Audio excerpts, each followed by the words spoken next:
Hello there guys, and welcome to another one of my reviews. Today we're going to be driving the brand new Audi Q5 Sportback.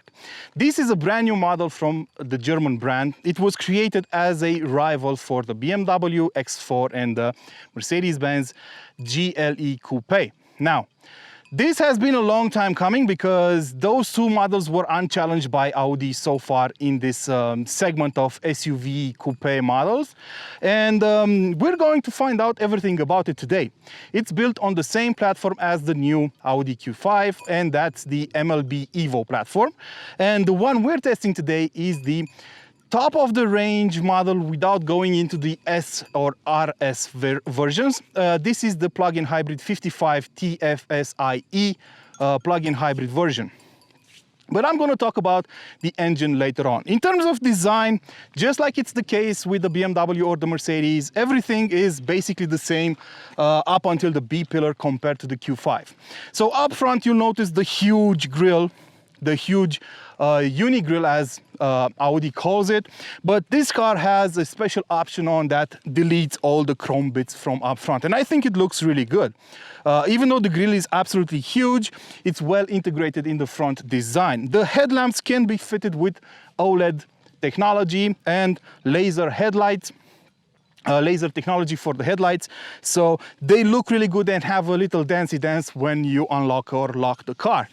So moving to the side, you'll notice straight away that the roofline starts sloping from the B pillar onwards. What I do like about the car is the fact that we have doors covering the door sills, so in case you go off-roading like I did today, you won't mess up your pants. We also have red brake calipers on the front axle and on the rear axle, which is an option, and you can get that. It's a new option offered by Audi. So the rear 3/4 is a bit different compared to the regular Q5, and that's normal because this is, as I said, a Sportback version. Sportback is basically Audi lingo for coupe. So you'll find A5 Sportback models in the range and so on. What I do like about the rear end is the fact that you can get different taillights for these cars. So you can option them with OLED technology, and there are a couple of designs available in the online configurators, and they do have a special dance whenever you lock or unlock the car. Furthermore, they can be a safety feature. Basically, if you're stationary and the car gets too close to you, they will light up even more intensely and warn the driver to brake. As for the boot, well, as you would expect, since this is a Sportback, you have less room inside than on a normal Q5. And since this is a plug-in hybrid, you have even less room because the batteries for the powertrain are hidden under the floor. Now, I let all my bags over here to give you an idea of how much stuff you can fit in here. And I also want to point out that the moment you open the tailgate, these additional lights will pop up just to make sure you're safe whenever you're on a highway, because the standard stoplights are on the tailgate. Inside the cabin, we have the normal Audi story. The fit and finish is perfect. The materials are of good quality, and I like the overall design of the things found in here. But there is one major complaint I have with this interior. You might have noticed that the infotainment screen is positioned on top of the dash, which is a different approach compared to normal or newer Audi models that have the screen integrated into the dashboard. This feels like an older setup overall, but it is very functional. And apart from the way this screen looks, I like the way this HVAC control panel looks and feels. It has physical buttons. It's really easy to adjust everything with it. There's no touchscreen nonsense like we've seen on the A8 or the e-tron.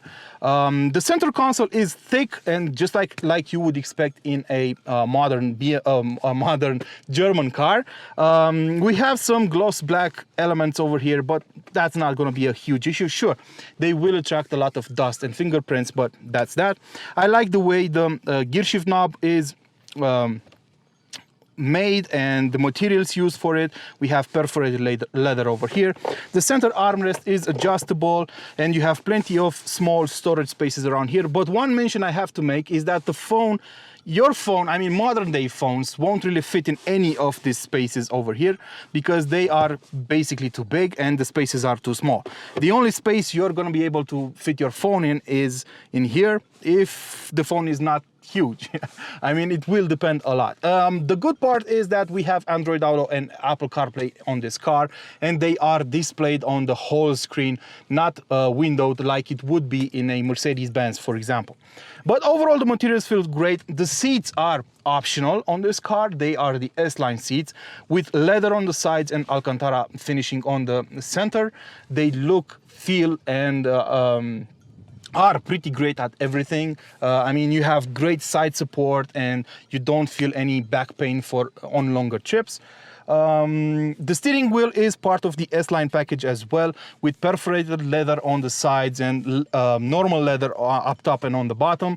And the instrument cluster is a digital one, of course, and looks just like it would on any other Audi model, except for the fuel consumption figures, where you will have some kilowatt-hour indicators because this car is a plug-in hybrid.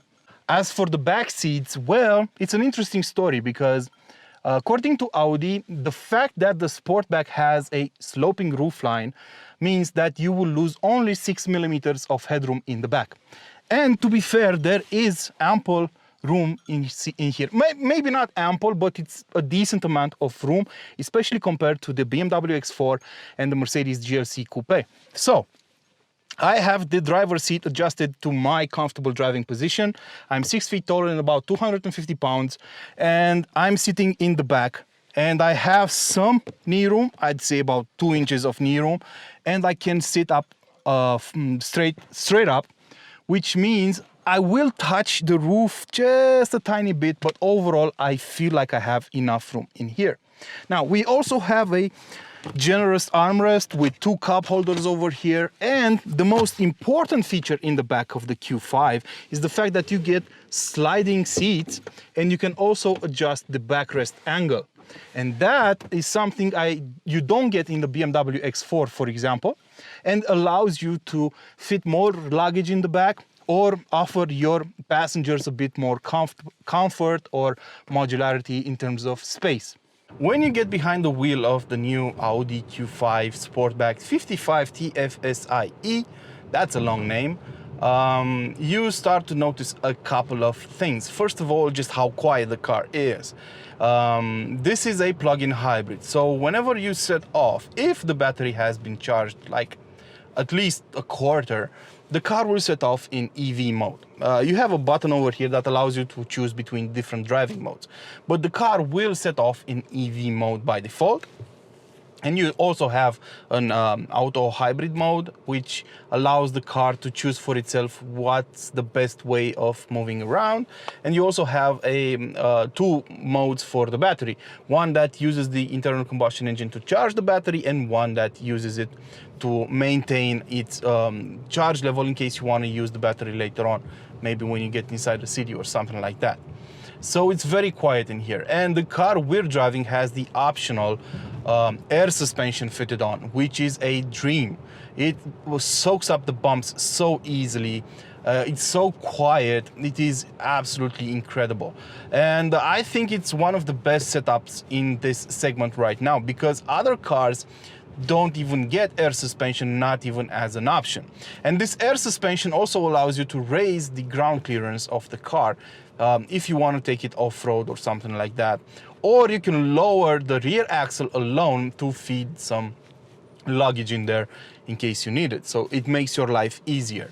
And overall, I think it's well worth the money. If you want to get a Q5 Sportback, you should get the air suspension, even though it's a pricey option at about 1,800 euros. So the first thing you notice is just how quiet the car is. Even when the engine kicks in, it's very quiet. You only hear it if you push it really hard. And it's a well-balanced unit, and the switch from electrons to petrol is very seamless. So easy does it over there, no issues whatsoever. The gearbox, I think, has a pretty pretty important word to say in this issue because it has been well done. It's a 7-speed dual clutch automatic, the house specialty, if you will, in the Volkswagen realm. Now let's talk about the specifications. Well, if you want to get the plug-in hybrid model right now, you have two choices. You have the 50 TFSI and the 55 TFSIe. Both of them use the same layout overall, but they have different software on board and different levels of output. So under the hood, you'll find a 2-liter petrol engine that has been turbocharged into oblivion and makes 265 horsepower and 370 horsepower, 370 newton meters of torque. Alongside that internal combustion engine, you also have a 143 horsepower electric motor with 350 newton meters of torque. Now, together they can deliver different amounts of power depending on the model you go for. The 50 gets 300 horsepower and 450 newton meters of torque, while the 55 gets 367 horsepower and 500 newton meters of torque, and that makes it the most powerful Audi Q5 you can buy today, because the SQ5 has less power. However, since this car is a plug-in hybrid, it's also a bit heavier. So compared to a normal Q5, you have about 300 kilos extra weight to carry around all the time because of the batteries, the electric motor, and so on. So this isn't the fastest car, even though it's the most powerful. The fastest still remains the SQ5 with its diesel engine. But this car isn't too far off either. If the SQ5 does the 100 kilometer an hour sprint in 5.1 seconds, this car will do it in 5.1 seconds. So they are pretty close. And I'm pretty certain that the throttle response in this car is better than on the SQ5. Because you have that electric instant torque at your disposal all the time. So how does it drive? Well, that instant torque I was just mentioning is pretty awesome to enjoy because it makes the car feel like an electric model. Because when you press the gas pedal like really hard, it will jump forward. And when the internal combustion engine kicks in, it does so seamlessly that you will feel like you're just accelerating non-stop without any kind of slowdown. It's an interesting feeling. And it drives really well. Even in comfort mode, in sport mode as well, it keeps its weight in check rather well. You will get some understeer if you push it too hard, and you will feel the car lean a couple of times when you're doing a bit of a more spirited driving session. But that's to be understood. This is a 2.1 ton car. It weighs 2,150 kilos. So it's a pretty heavy car, it's understandable. But most people won't be buying this car to drive it in a sporty fashion. Most people will probably buy it because of its eco-friendly approach. And I have some numbers for you because I'm sure you're curious about that too. Around town I saw an average energy consumption of 28 kilowatt hours per 100 kilometers covered. Now, you should know that the battery of this hybrid setup is hidden in the back and has a net capacity of about 14.4 kilowatt hours. So at that kind of energy consumption level, you would probably cover about 50 kilometers around town. And I did that kind of test and I got 48 kilometers. So it's a pretty good result. Now, once the battery has been depleted, you will be driving using the internal combustion engine alone. And if you do the rest of 52 kilometers up to 100 kilometers in total, you will have an average fuel consumption of about 4.1 liters per 100 kilometers covered, which is what I saw in my board computer. Which is absolutely amazing to have that kind of a fuel consumption on a car that has 367 horsepower and weighs 2.1 tons. I think it's pretty darn amazing. Of course, if you're thinking of buying a plug-in hybrid, you should probably know that you must have a way of charging it.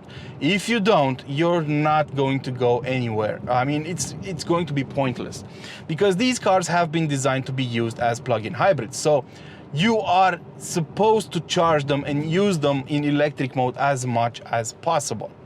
Otherwise, you're just buying a car with a 2-liter petrol engine under the hood and 300 extra kilos of batteries on board. So you're not going to have great energy or fuel consumption figures. Now, don't get me wrong, the battery has a buffer on board, which allows the car to be driven as a regular hybrid whenever the battery is almost depleted. So you will be setting off in electric mode, you will be recuperating energy when you're slowing down and stuff like that, just like a regular hybrid. But still, you're supposed to charge this car in order to get the best results out of it. That said, the Q5 does come with a rather nice power rating for the charger. So unlike other plug-in hybrids, you can feed this car using a 7.4 kilowatt charger. And that means you can replenish the entire battery in about 2.5 hours. And that is great news if you're planning on recharging this car. And you can get a wall box at home that can deliver that kind of power to your battery and have your car recharged in 2.5 hours. So that's a great plus for this car because other plugins don't have that kind of power available. So what's the general takeaway? Well, if you're looking at buying one of these cars, an Audi Q5 Sportback, this should definitely be on your list. It's the most powerful version of a Q5 you can buy today. It has great dynamics, great comfort, and if you're gonna charge it, it's gonna be very easy on your pocket. And it's a very fast car, and it's a fun car to drive as well. The fit and finish is great, and you get some eco-friendly points and discounts in various states around Europe or even in the US, depending on where you're watching this from. Because plug-in hybrid cars do have a special, all sorts of discounts around the world right now. So that said, depending on where you live, I think this car could be a very good deal. I like it better than the BMW X4, for example. I didn't get to drive the Mercedes GLC Coupe so far, but I will pretty soon, and I'm gonna share impressions on that car as well. Until next time, don't forget to like, share, and of course subscribe to keep this channel alive, and don't forget to feed your passions. Ciao.